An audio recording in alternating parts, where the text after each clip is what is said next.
Hey everybody, Edo here, and this is Runes of Ragnarok by Windborn Games, and it is live on Kickstarter now, conveniently, when Thor has come out. So, good timing, Windborn Games, but Runes of Ragnarok is essentially a 2 to 4 player elimination combat game, maybe a mixture of Magic and Dice Masters or something like that. A little strategy, a little luck, that kind of thing.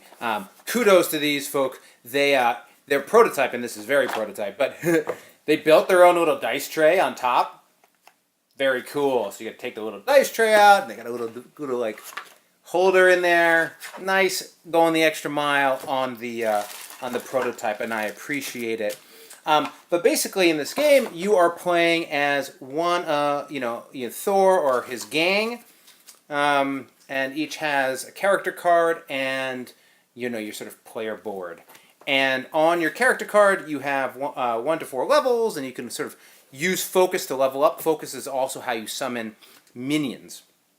And this game is big on the minions. So basically, at the start of the game, there's going to be a flop of minions based on the number of players. I think there's 4 for 2 players, 5 for 3, and 6 for 4, something like that. But whatever, say this is 4 of them.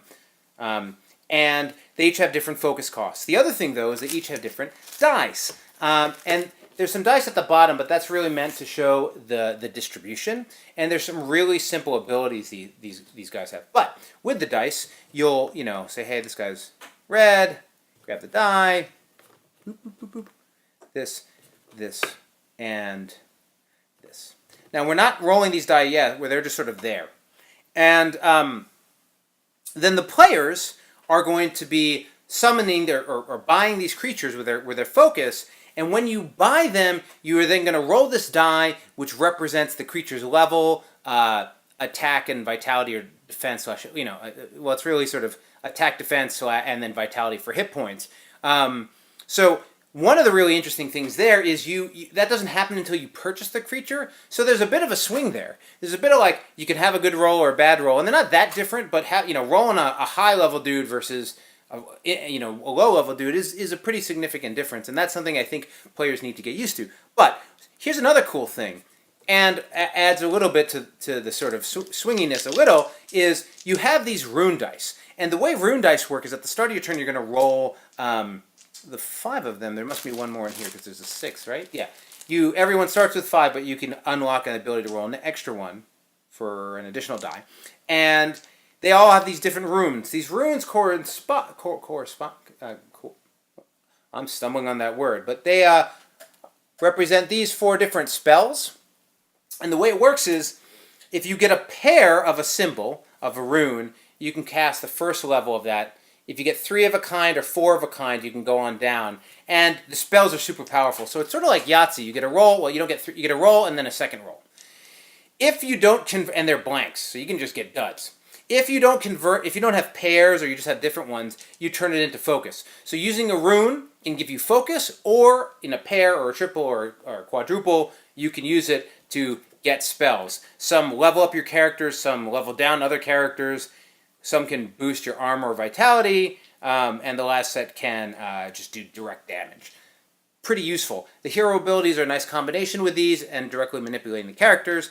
You summon guys in front of you, and you attack as a group and block as a group. So really simple combat. Combat is you're just comparing values and looking to see if there's overrun / splash damage. Very straightforward. But I thought and the abilities trigger on attack, on summon, on death. So pretty straightforward, and even in terms of the abilities. But still, I enjoyed that rolling the dice to see the power I got, applying it to spells or using it for focus, thinking about whether to level up or buy characters, and then sort of working through combat. They also have these rune cards, which are neat, which you, sort of an advanced play, but you buy them with those symbols, so that's another way to leverage that mechanic. It plays pretty quickly, and it's sort of a nice mix. It's a little different. It's pretty contained. I mean, you're sharing all the monsters and you have your different abilities, but it feels very sort of holistic as an experience and thought through. And I thought that the creatures felt interesting and nicely balanced against each other, though I have to say buying somebody expensive and rolling a low level, or having somebody grow someone big and rolling a high one, you got to be comfortable with that because that absolutely happens, and you're like, ah. But sometimes you're like, yeah, that's what that's what dice do, right? So check it out if you need to get your Thor Ragnarok fix in.